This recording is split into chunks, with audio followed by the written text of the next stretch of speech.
एक संत महाप्रयाण की तैयारी में थे, प्राय करके मौन रहा करते थे। उनका जो एक प्रिय शिष्य था जो सदा सेवा में रहता था, उसको गुरुदेव ने संकेत कर दिया, भाई अब हम जाएंगे। तो वो बेचारा बड़ा व्याकुल हो गया। बाल्यकाल से गुरु चरणों की सेवा में रहा था, गुरुदेव ही एकमात्र आश्रय आधार थे, तो बड़ा व्याकुल हो गया।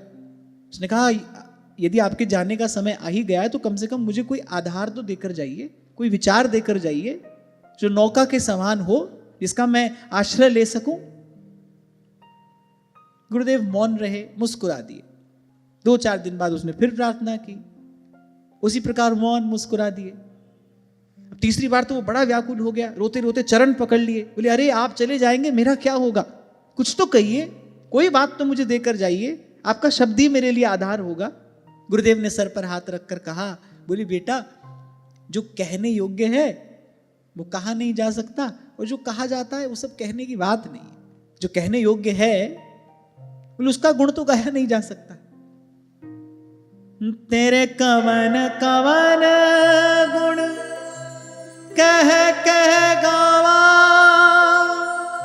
तू साहेब गुणी निधान, तुमरी महिमा बरन न सकूं, तू ठाकुर पूछ भगवान।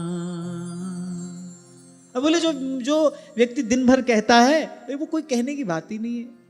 साधक में ये गुण होना चाहिए, आवश्यकता से थोड़ा कम। एक तो आवश्यकता पड़ने पर बोले, आपसे कोई पूछे तो आप कुछ कहो। एक पुरानी कहावत है, नमक और सलाह बिना मांगे नहीं देना चाहिए, और शास्त्र भी यही बात कहता है। बोले जब तक कोई जिज्ञासु पिपासु ना हो तब तक उसको धर्म का उपदेश नहीं करना चाहिए। ऐसे ज्ञान बांटने से कुछ हो जाता, सारी दुनिया आज ज्ञानी ही होती। न कहने वालों की कमी है, न सुनने वालों की कमी है। अच्छा, पहले तो फिर भी गुरुजन एकांत एकांत स्थान में अधिकारी शिष्यों को ज्ञान की बात बताया करते थे। आज तो जहां देखो लाउड स्पीकर चले ही रहे हैं, ज्ञान बांटा ही जा रहा है। ऐसे ज्ञान बांटने से कुछ हो जाता तो सभी ज्ञानी हो जाते, इससे कोई लाभ भी नहीं होता है।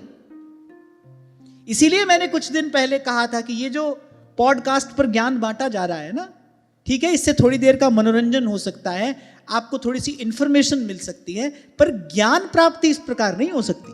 और मैं शरीर नहीं हूं, मैं आत्मा हूं, बिना गुरु की कृपा के कितनी पोथी पढ़ लो, कितना पुस्तक पढ़ लो, चूहा सामने आ जाएगा तो कूद पड़ोगे, कांटा लगेगा तो हाय हाय करने लगोगे।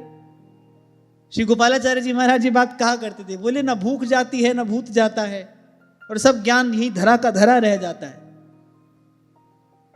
कह नानक बिन हरि भजन, कह नानक बिन हरि भजन, जीवन कोने काम, जीवन कोने काम। पहली बात तो जब तक आवश्यकता ना हो आप बोलो ही मत, और आवश्यकता पड़ने पर भी जितना कहने की आवश्यकता है उससे कम कहा जाए।